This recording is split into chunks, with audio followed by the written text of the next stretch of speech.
ಇಲ್ಲ, ನನಗೆ ಮದುವೆ ಇಷ್ಟ ಇಲ್ಲ. ಅದೇ ಯಾಕೆ ಅಂತ ಕೇಳ್ತಿದ್ದೀನಿ. ಅದು ನಾನಾಗ್ಲೇ ಒಂದು ಹುಡುಗಿನ ಪ್ರೀತಿಸ್ತಿದ್ದೀನಿ. ನೀವು ಪ್ರೀತಿಸ್ತಿದ್ದೀರಾ? ನಂಬೋಕೆ ಆಗ್ತಿಲ್ವಲ್ಲ. ಯಾರೋ ಹುಡುಗಿ ಹೇಳಿ, ಅಪ್ಪ ಅಮ್ಮ ತಾತ ಎಲ್ಲಾರ್ಗೂ ತಿಳಿಸಿ ಈಗಲೇ ಮದುವೆ ಏರ್ಪಾಟ್ ಮಾಡಿಸ್ತೀನಿ. ಅದು ಸಾಧ್ಯ ಇಲ್ಲ. ಯಾಕೆ? ಆ ಹುಡುಗಿಗೆ ಮದುವೆ ಆಗೋಯ್ತು. ನಾನು ಆ ಹುಡುಗಿನ ಪ್ರೀತಿಸ್ದೆ, ಆದ್ರೆ ಆ ಹುಡುಗಿ ನನ್ ಪ್ರೀತಿಸ್ಲಿಲ್ಲ. ಇನ್ನೊಬ್ರನ್ನ ಪ್ರೀತಿಸಿ ಅವನನ್ನೇ ಮದುವೆ ಆಗೋದ್ಲು. ನಿಮ್ಮನ್ ಬಿಟ್ಟು ಬೇರೆಯವ್ರನ್ನ ಪ್ರೀತಿಸಿ ಮದ್ವೆ ಆದ್ಲು ಅಂದ್ರೆ ಅವಳು ನಿಜವಾಗ್ಲೂ ಅನ್ಲಕ್ಕಿನೇ.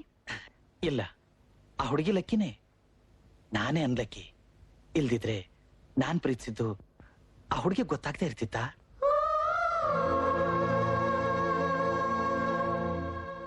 ಸೊ ಲವ್ ಫೇಲ್ಯೂರ್ ಆದ್ರೆ ಅವ್ರನ್ನೇ ಜ್ಞಾಪಿಸ್ಕೊಂಡು ಕೊರಗ್ತಾ ಇರ್ಬೇಕು, ಬೇರೆಯವ್ರನ್ನ ಮದ್ವೆ ಆಗ್ಬಾರ್ದು, ಅಷ್ಟೇ ತಾನೇ?